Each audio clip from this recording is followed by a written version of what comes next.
있습니다. 여러분의 인생은 자신의 인생을 구분한다면 어떻게 구분하시겠습니까? 고향에서의 어린 시절, 그리고 결혼하고 가정을 이루어서 새로운 곳으로 이사해 살았던 시절, 그러면 그런가 하면 또 지금의 시절, 나름 모두 자신의 인생을 정리해 볼 수가 있을 것입니다. 저도 제 인생을 나눈다고 한다면 목회 전 시절, 또 목회 시절, 목회 후 시절, 아마 이렇게 나눌 수 있지 않을까 하는 생각이 들어요. 요셉의 인생도 크게 세 부분으로 정확하게 이렇게 나누어집니다. 어린 시절이 있고, 노예 시절이 있고, 총리 시절이 있습니다. 인생을 나눌 때 그리 나눌 수 있지만, 그런데 우리가 그 내용을 살펴보면 보다 더 우리가 많이 생각해야 할 그런 인생으로 나누어집니다.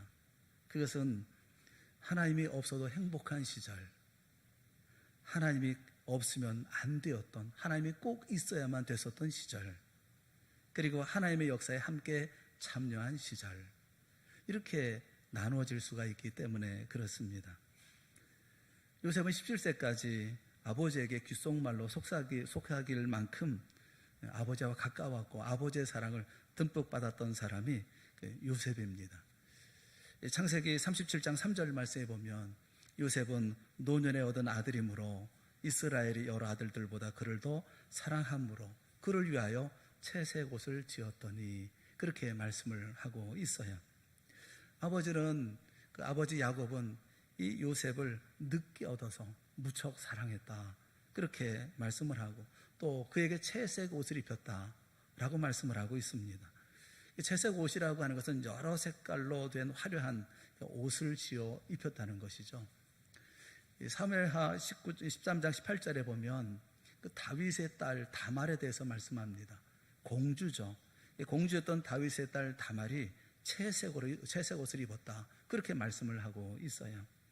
그러니까 채색 옷이라고 하는 것은 아무나 입을 수 있는 그런 옷이 아니었다는 것이죠. 왕족이나 귀족의 자녀들이 입었던 옷이 그 채색 옷이라는 것입니다. 소목과 발목을 덮도록 길게 내려오는 그런 옷이죠. 여러 가지 색상으로 수놓아져 있어서 보기에도 화려하고 매우 아름다운 그런 옷이었습니다.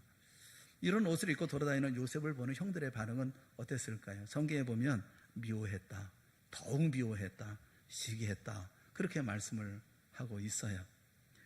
하지만 이때는 요셉에게 있어서 가장 행복한 시간이었을 것입니다. 하나님이 없어도 행복한 그런 시간이 아마 이런 시절이었을 것이라고 생각을 합니다. 그런 요셉은 인생의 혹한기를 맞이합니다. 형들에 의해서 노예로 팔려간 것이죠. 오늘 본문을 보면 요셉이 이스마엘 사람들의 손에 이끌려서 애굽으로 내려갑니다. 그리고 바로의 신하였던 시위대장 그 애굽 사람 보디발에게 종으로 팔립니다. 나서 이방 땅에서 종으로 팔려서 모든 고난에 절망의 자리를 견뎌내며 오직 하나님만을 믿고 의지하며 보냈던 그런 시절이죠. 이 시절은 하나님이 없이는 살 수 없었던 그런 시절이었습니다. 하지만 하나님의 인도하심으로 마침내 요셉은 애굽의 총리가 됩니다. 그리고 하나님의 역사를 이루는 사명을 감당합니다. 하나님의 계획에 동참해서 다스리고 베풀고 섬기는 그런 시절을 보내죠. 그래서 요셉은 이게 크게 셋으로 그 구분해서 그의 인생을 얘기할 수가 있을 것입니다. 우리 동산교회 성도 여러분 모두가 다 총리 때의 요셉처럼 권위와 소유와 힘으로 이 세상에서 우리 주님의 사역에 동참하는 능력의 사역자들이 되실 수 있기를 주님의 이름으로 축원합니다.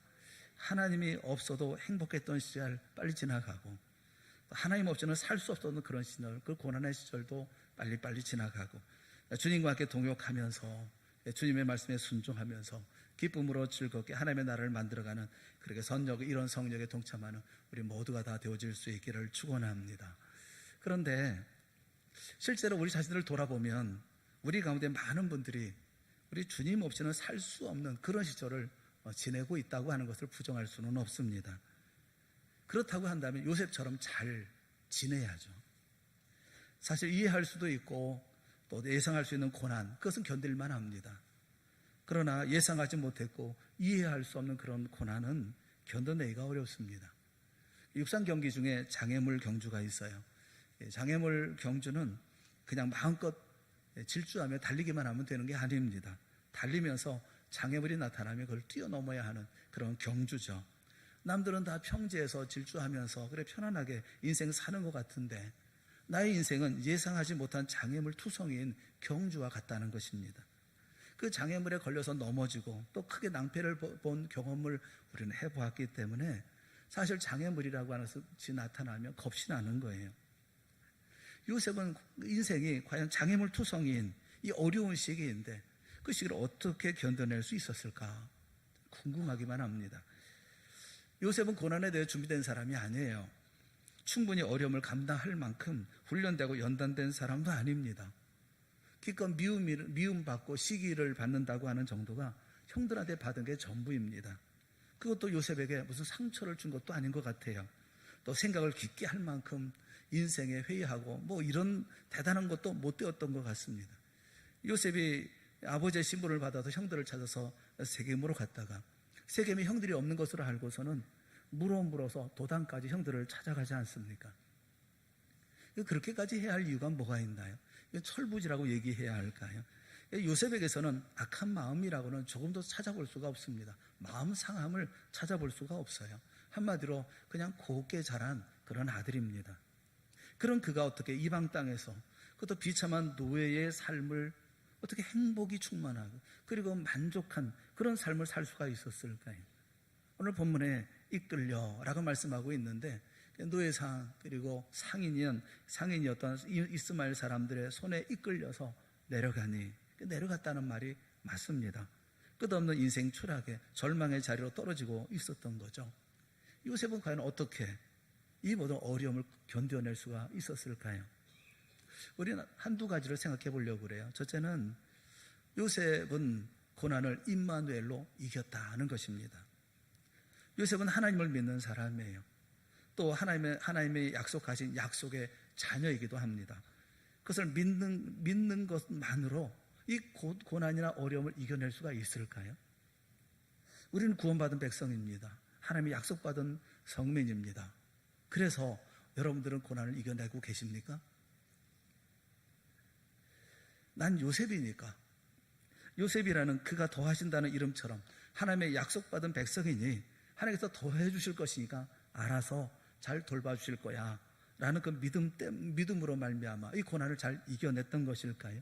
아니면 요셉은 천성적으로 긍정적인 사람이고 또 어려움도 잘 견뎌내는 사람이었기 때문이었을까요?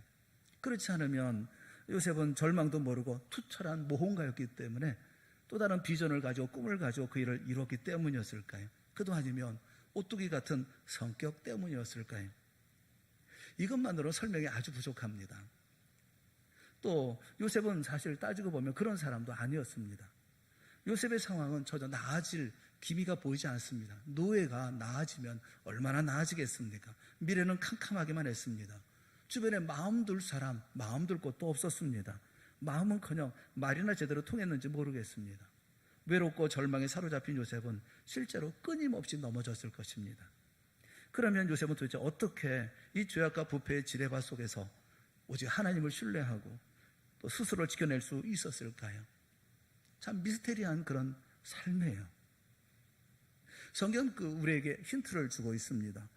오늘 본문의 1절 말씀 우리가 읽었는데 2절 말씀에 보면 여호와께서 요셉과 함께 하심으로 라고 말씀하고 있어요. 3절에 보면 그의 주인이 여호와께서 그와 함께 하심을 보며 라고 말씀하고 있고 21절에 보면 여호와께서 요셉과 함께 하시고 그리고 23절에 여호와께서 요셉과 함께 하심이라 여호와께서 그를 범사에 형통하게 하셨더라 라고 말씀하고 있어요.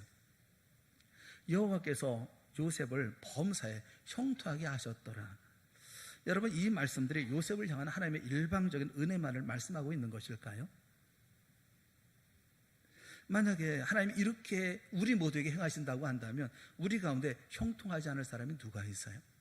우리는 모두가 다 범사에 형통해야 할 사람들일 것입니다. 근데 저는 그렇게 생각하지 않아요. 왜냐하면 요셉은 날마다 하나님을 구했을 것이고 날마다 하나님을 향해서 열린 마음으로 하나님을 바라보고 하나님과 동행했을 것이기 때문에 그렇습니다. 그런 요셉이기에 하나님은 그에게 범사에 형통하게 하셨던 것이 아니겠습니까? 우리 속담에 보면 손바닥도 마주쳐야 소리가 난다. 그런 속담이 있어요. 물론 우리의 구원에 관한 한 손바닥이 마주치지 않아도 그건 큰 소리가 나요. 우리 구원은 하나님이 하시는 거예요. 주님이 홀로 행하시는 것입니다. 그런데 구원받은 이후에 하나님의 자녀된 삶이라고 하는 것은 주님의 손바닥에 우리의 손바닥을 마주쳐야 하는 삶인 거예요. 마태복음 7장 5절 8절 7장 8절 말씀에 보면 구하는 이마다 받을 것이요 찾는 이는 찾아낼 것이요 두드리는 이에게는 열릴 것이니라 라고 말씀하고 있어요. 구하는 이에게 주십니다. 찾는 이에게 찾게 하십니다. 두드리는 이에게 열어주십니다. 하늘에 계신 너희 아버지께서 구하는 자에게 좋은 곳으로 주지 않겠느냐라고 말씀하고 있어요. 구하는 자에게 주님은 좋은 곳을 주시는 거예요. 사랑하는 여러분, 우리 주님은 능력의 주님이십니다. 우리 주님은 온 세상을 섭리하시는 주님이십니다. 우리 주님은 우리의 사정을 속속들이 아시는 주님이셔요. 우리 주님은 오늘도 살아 역사하시는 주님이십니다. 그런데 왜 우리는 오늘의 현실 속에서 비틀거리며 허약하고 무능한 생활을 하고 있는 것일까요?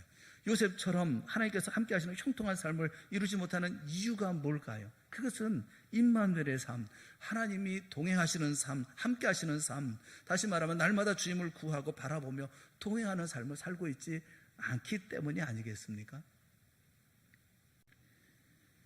숭실대 기독교학과 교수인 권영경 교수라는 분이 계셔요. 저는 그 이름을 보고 깜짝 놀랐어요. 우리 부목사님 이름이 권용경이라서 그 이름이 권연경이더라고요. 그래서 이분하고 무슨 상관관계가 있는가 싶어가지고 사진을 찾아보니까 우리 목사님보다는 훨씬 못생겼더라고요. 사진과 많이 다르더라고요. 그래서 아니구나, 무슨 관계가 있는 성씨만 같구나, 이름이 어떻게 비슷한가 보다 하는 생각이 들었어요. 이분은 숭실대 기독교학과 교수예요. 그분이 책을 썼습니다. 내가 잃는 것을 깨닫느뇨 라는 책을 썼는데 그 책에서 지적한 부분이 있어요. 마태복음 1장 21절부터 23절 말씀에 보면 아들을 낳으리니 이름을 예수라 하라. 이는 그가 자기 백성을 그들의 죄에서 구원할 자이심이라 하니라. 이 모든 일이 된 것은 주께서 선지자로 하신 말씀을 이루려 하심이니 이르시되 보라 처녀가 잉태하여 아들을 낳을 것이요 그의 이름은 임마누엘이라 하리라 라는 말씀을 인용하면서 여기 예수라는 이름과 임마누엘이라는 이름에 주목하라는 거예요. 예수라는 이름, 임마누엘이라는 이름에 주목하라는 거예요. 예수라는 이름은 자기 백성을 그들의 죄에서 구원해 주실 자라는 뜻입니다. 임마누엘은 하나님이 우리와 함께 계시다라는 뜻이에요. 우리는 이 두 가지 이름 중에서 예수라는 이름에만 너무 치우쳐 있다라고 이분이 말씀하더라. 우리를 구원하신 구원자 예수에만 치우쳐 있다 보니 오늘 우리와 함께 하시는 임마누엘이 약화되었다는 거예요. 여러분 깊이 새겨들어야 할 그런 말입니다. 요셉을 한마디로 설명해 주는 말씀이 창세기 41장 38절에 있는 말씀이에요. 창세기 41장 38절에 있는 말씀을 제가 읽어드리겠습니다. 바로가 그의 신하들에게 이르되 이와 같이 하나님의 영에 감동된 사람을 우리가 어찌 찾을 수 있으리요 하고 라고 말씀하고 있어요. 바로는 하나님을 믿는 사람이 아니에요. 그러니까 불신자의 눈에도 요셉은 하나님의 영에 감동된 사람으로 보였다는 거예요. 하나님이 그의 삶을 인도하고 있고 함께하고 있는 놀라운 모습을 보았다는 것입니다. 그러고 보면 노예로서 맡겨진 일에 성실하고 충성했던 것, 악의 악한 유혹에 민감하게 대처했던 것, 또는 관원장들의 꿈과 바로의 꿈을 풀어준 것, 해석해 준 것, 또 요셉이 총리되었을 때 형들이 양식을 얻기 위해서 그를 찾아왔을 때 나를 이곳으로 보낸 분은 형님들이 아닙니다, 하나님이십니다 라고 고백한 것, 이 모든 것을 보면 요셉이 늘 하나님과 대화하고 자신의 문제를 풀어가고 있었던 것을 우리는 알 수가 있습니다. 바로 이것이 임마누엘의 삶, 하나님이 함께 하시는 삶을 살았다고 하는 거죠.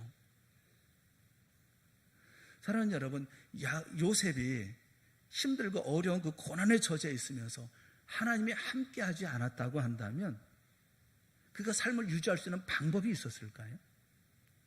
유일한 대답은 하나님께서 그에게 말씀하시고 위로하시고 격려하시고 함께하시고 그의 손을 붙잡아 주시고, 요셉은 한없이 하나님을 바라보고 하나님을 의지하고 하나님만 믿고 신뢰하고 나아가는 삶이 바로 이 고난의 시간 동안에 있었다고 우리는 볼 수밖에 없어요. 저는 여러분이 묻고 싶은 거예요. 여러분들은 고난이라고 얘기하고 힘들다고 얘기하는데 그러면 주님과 함께 하시는 삶을 살고 계십니까? 주님과 동행하는 삶을 살고 계십니까? 힘들 때 주님을 바라보고 답답하고 어려울 때 주님 앞에 고백하며 그 주님의 은혜를 간구하고 주의 위로와 주의 힘으로 이 어려움 가운데 삶을 살아가고 계십니까? 지금 이 자리에 함께 계시고 살아 역사하시는 하나님을 경험하고 하나님과 동행하는 여러분 모두가 되어질 수 있기를 축원합니다. 요셉은 날마다 살아계시는 하나님과 교제하고 살았기 때문에 그 고난을 이길 수가 있었던 것입니다. 요셉은 어렵고 힘들 때, 답답하고 억울할 때 하나님께 묻습니다. 그리고 하나님의 대답에 귀를 기울입니다. 힘겹고 마음이 무너질 땐 하나님을 향해서 통곡을 합니다. 그때 하나님은 요셉을 찾아와 주셔서 위로하시고 그의 머리에 손 얹어주시고 또 등을 두드려 주시고 소망을 보여주십니다. 그래서 요셉은 견딜 수 있었던 거예요. 그 시절 요셉은 하나님 없이는 한순간도 살 수가 없었던 것입니다. 사랑하는 여러분, 우리의 고난과 극복, 어려움을 어떻게 극복해 나오고 계십니까? 지금 임마누엘의 삶, 하나님이 함께 하시는 삶을 살고 계십니까? 요셉은 어렸을 때도 믿었고 젊었을 때도 믿었고 황혼에도 믿었고 죽을 때도 믿었습니다. 그는 팔레스타인에서도 믿었고 애굽에서도 믿었습니다. 그는 고향에서도 믿었고 외국에 나와서도 믿었어요. 약을 치던 들판에서도 하나님의 사람이었고 궁중에서도 그는 하나님의 사람이었습니다. 홀로 있을 때도 믿었고 결혼하여 가정을 이룬 후에도 믿었어요. 평생을 요셉은 하나님을 믿고 의지했습니다. 요셉의 믿음이 가르쳐주는 것이 무엇입니까? 매일 매 순간 어떤 상황이든 하나님과의 교제 없이는 살 수 없다는 거예요. 여러분은 어떻습니까? 매일 매 순간 힘들고 어렵고 힘겨운 순간마다 예수님과 함께 살고 계십니까? 요셉처럼 주님과 늘 동행하는 임마누엘의 삶을 사는 우리 모두가 되어질 수 있기를 축원합니다. 요셉의 삶은 그래서 구원받은 자의 삶인 거예요. 나는 구원받은 백성이야 라는 것만 새기고 그리고 삶을 살아가는 게 아니에요. 구원받은 백성으로 하나님과 동행하며 주님을 늘 기억하고 주님과 함께 대화하고 주님의 말씀을 들으며 주님의 손을 붙잡고 살아가는 삶이 구원받은 자의 삶이라는 거예요. 진정한 구원의 삶은 바로 그런 삶이라는 거예요. 그래서 우리 구원에 대해 생각해야 됩니다. 두 번째, 구원은 임마누엘로 완성된다는 것입니다. 한마디로 구원이라는 것은 수동적으로 받기도 하지만 적극적으로 일구어가는 것이기도 해요. 빌립보서 2장 12절에 있는 말씀을 우리 한번 같이 읽어보겠습니다. 시작. 그러므로 나의 사랑하는 자들아, 너희가 나 있을 때뿐 아니라 더욱 지금 나 없을 때에도 항상 복종하여 두렵고 떨림으로 너희 구원을 이루라. 아멘. 여기 너희 구원을 이루라 라고 말 때 이루라 라는 말이 work out이라는 말이에요. work out, your own salvation. 그러니까 너희 구원을 어떻게 work out이라는 말은 만들어낸다, 해결한다는 거예요. 구원이라는 것은 우리에게 주어지는 것입니다.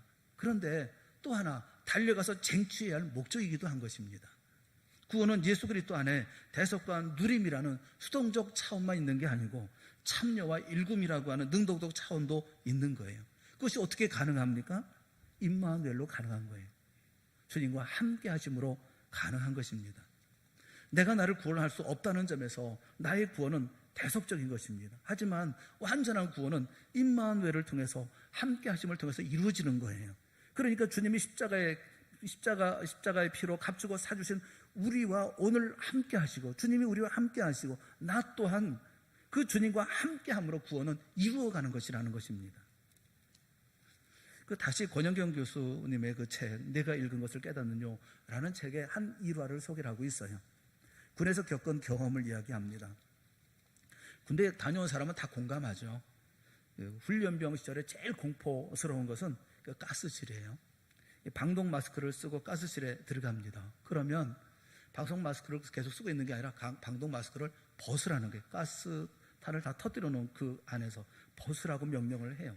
가스가 가득한 가운데 눈을 뜰 수가 없어요. 눈도 못 뜨고 숨도 참습니다. 숨을 어떻게든지 안 쉬려고 꽉 참고 있는데 조교들은 그런 이 훈련병들을 이렇게 줄 세워가지고 그 다음에 군가를 부르라는 거예요. 그럼 몇 마디 군가를 부르지 못하고 여기저기서 기침 소리가 나고 재채기가 나오고 콧물과 눈물이 막 쏟아져 나오는 거죠. 정신을 차릴 수가 없는 거예요.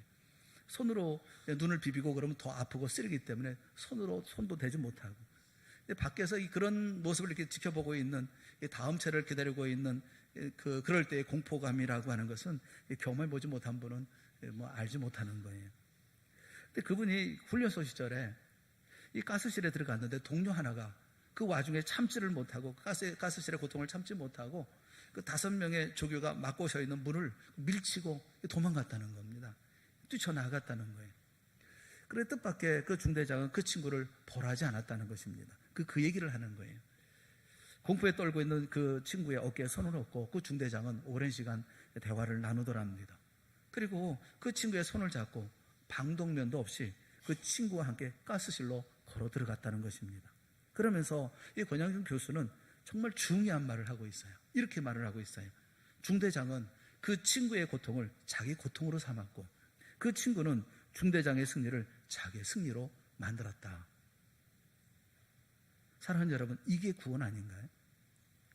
예수님께서 가스실 같은 죄로 가득한 이 세상 속에 우리의 손을 잡고 함께 들어가셔서 우리의 고통을 자기의 고통으로 삼으시고, 우리는 주님의 손을 잡고 함께 세상 죄악과 싸워 마침내 예수 그리스도의 승리를 우리의 승리로 삼는 것, 이것이 바로 임마누엘, 우리와 함께 하시고 함께 구원을 이루어 가시는 구원의 역사인 거죠.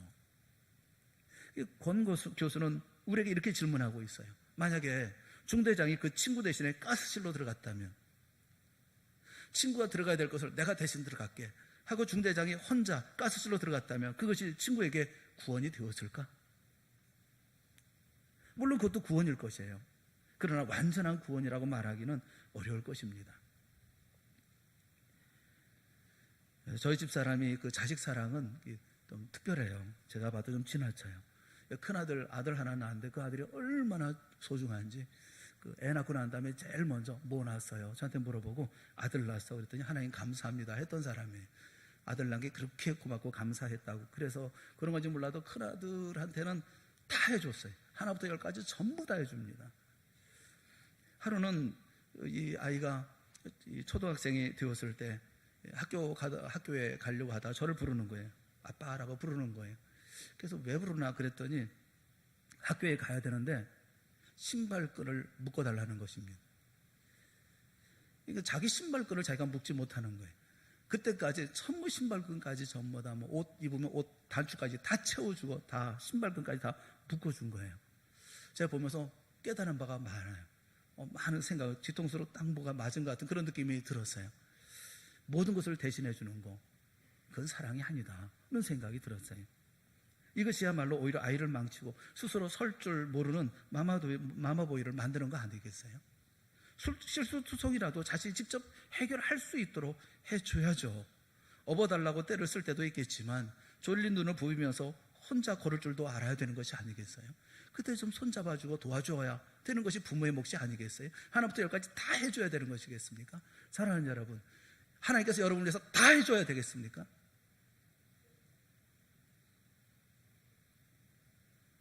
구원이라고 하는 것은 우리를 구원하시면 하나님이 다 해준다는 게 아니에요. 요셉의 종살이 전부를 하나님이 대신해 주지 않았어요. 이걸 시키면 이거 하고 저거 하는 거 하나님이 다 해주지 않았어요. 요셉은 힘겨운 인생길에 최선을 다하지만 늘 주님의 도우심에 간구했고 그 간구에 주님은 응답하셨습니다. 그래서 창세기 39장 3절부터 6절에 있는 말씀 한번 같이 읽어봤으면 좋겠습니다. 39장 3절 말씀부터 6절 말씀까지 우리 다 같이 함께 읽어보겠습니다. 시작. 그의 주인이 여호와께서 그와 함께 하심을 보며 또 여호와께서 그의 범사에 형통하게 하심을 보았더라. 요셉이 그의 주인에게 은혜를 입어 섬김에 그가 요셉을 종무로 삼고 자기의 소유를 다 그의 손에 위탁하니 그가 요셉에게 자기의 집과 그의 모든 소유물을 주관하게 한 때부터 여호와께서 요셉을 위하여 그 애굽 사람의 집에 복을 내리심으로 여호와의 복이 그의 집과 밭에 있는 모든 소유에 미친지라. 주님이 그의 소유를 다 요셉의 손에 위탁하고 자기가 먹는 음식 외에는 간섭하지 아니하였더라. 요셉은 용모가 빼어나고 아름다웠더라. 할렐루야. 여러분 말씀 다 읽었어요. 말씀을 다 읽었는데 좀 여기 좀 엉뚱한 그런 구절 없습니까? 눈에 좀 이건 뭐지? 그런 생각이 드는 구절은 없나요? 저는 말씀을 보면서 그런 구절이 눈에 띄어요.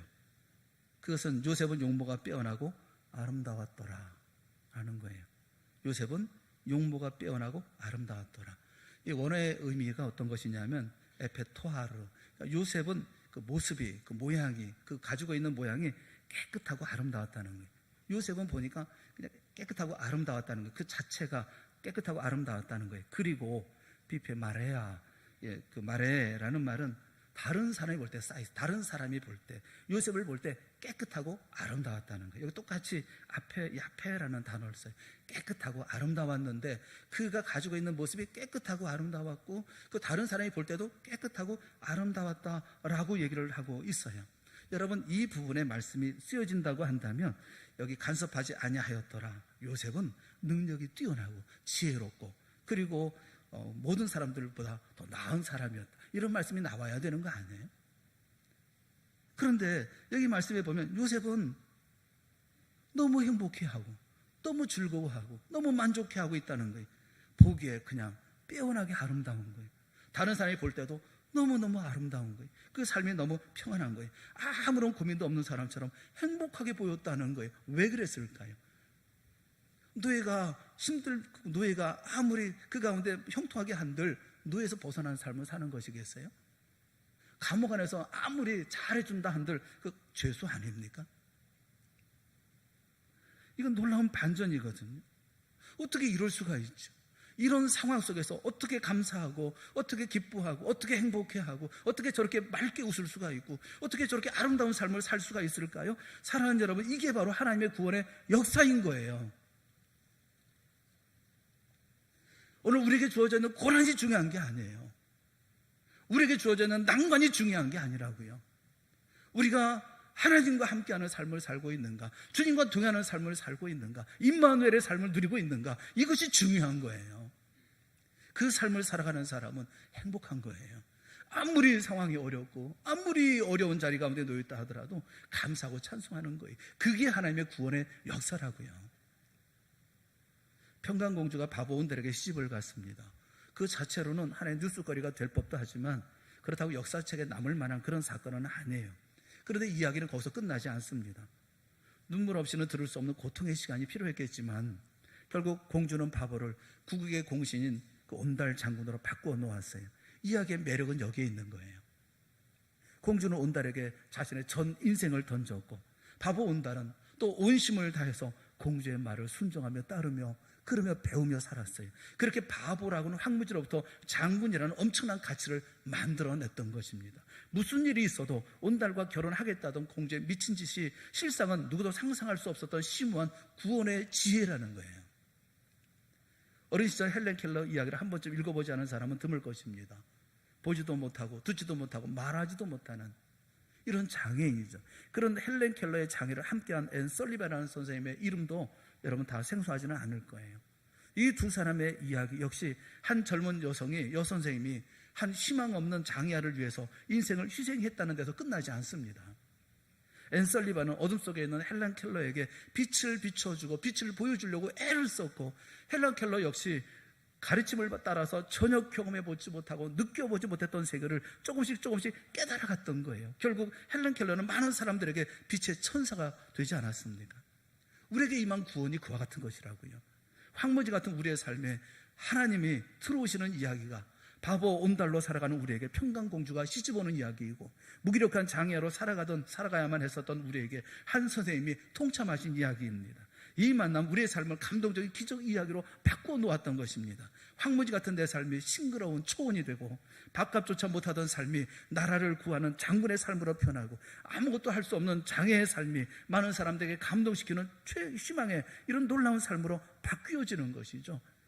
그것이 구원을 이루어 나가는 임마누엘 삶, 하나님께서 동행하시는 함께 하시는 삶의 모습이라는 거예요.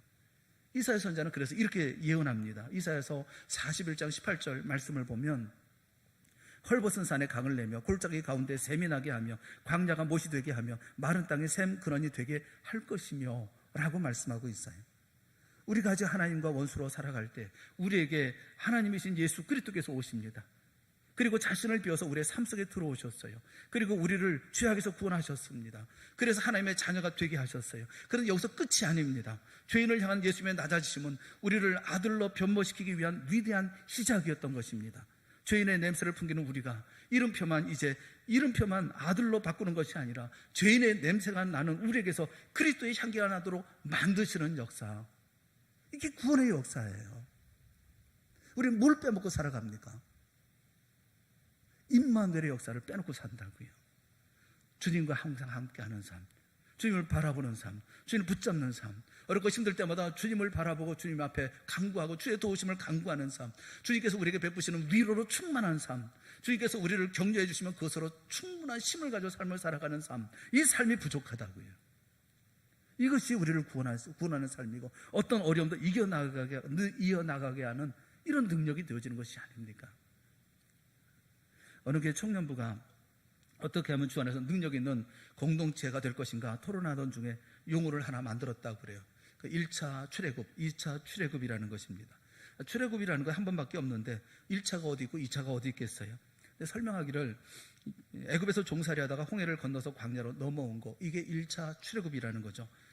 그래서 그런데 거기서 머무는 것이 목표가 아니기 때문에 광야를 벗어나기 위해서 40년을 헤매다가 요단강을 건너서 가나안 땅에 들어가는 것, 이것이 2차 출애굽이라고 이름을 지었다는 거예요.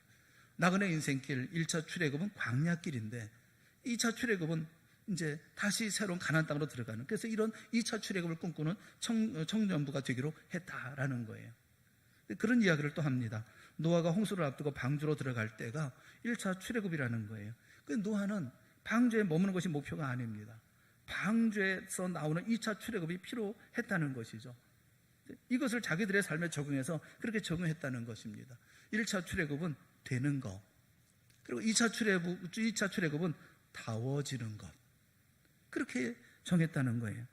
되는 것, 그리고 노력해서 다워지는 것. 어떤 노력이요? 주님과 함께하는 노력, 주님과 동행하는 노력을 통해서요. 목사가 되는 것, 그 1차 출애굽이라고 말할 수 있어요. 어렵지는 않아요. 그런데 목사 다워지는 것, 그건 쉽지 않아요. 크리스찬이 되는 것, 1차 출애굽, 그건 쉽습니다. 은혜로 공짜로 받은 것이기 때문에 그래요. 그러나 2차 출애굽, 크리스찬 다워지는 것은 그건 어려운 일이에요. 남편이 되는 것, 나이가 차서 결혼하면 저절로 남편이 되어집니다. 그러나 남편 다워지는 것은 어렵습니다. 아버지가 되는 것, 자식을 낳으면 저절로 아버지가 됩니다. 그런데 아버지 다워지는 것은 어려운 거예요. 우리 모두가 하나님의 자녀 되는 것에 만족하지 말고 하나님의 자녀 다워지는 우리 모두가 되어질 수 있기를 주님의 이름으로 축원합니다. 요셉은 고난 가운데 살았어요. 그 고난 가운데 아름답고 그리고 그 귀하게 삶을 살 수 있었던 것, 흔들림 없이 삶을 살 수 있었던 것, 그 고난을 이겨나가며 삶을 살 수 있었던 것을 설명할 수 있는 유일한 것은 하나님의 함께 하심입니다.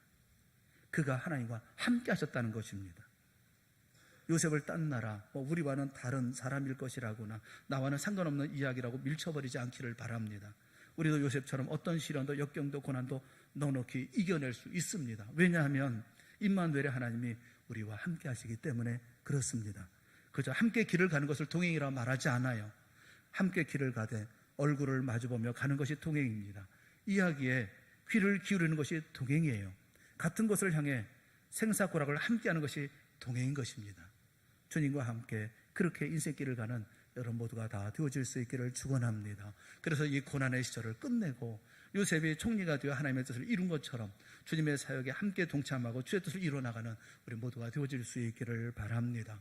우리에게 주어져 있는 어려움이 문제가 아니라 오늘 주님과 함께하지 않는 우리를 다시 한번 생각하고 주님과 함께하는 임마누엘의 삶을 통해서 이 모든 어려움을 극복해 나가고 마침내 우리에게 주어진 새로운 사명을 이루어 나가는 우리 동산교회 사랑하는 성도 모두가 다 되어질 수 있기를 주님의 이름으로 축원합니다.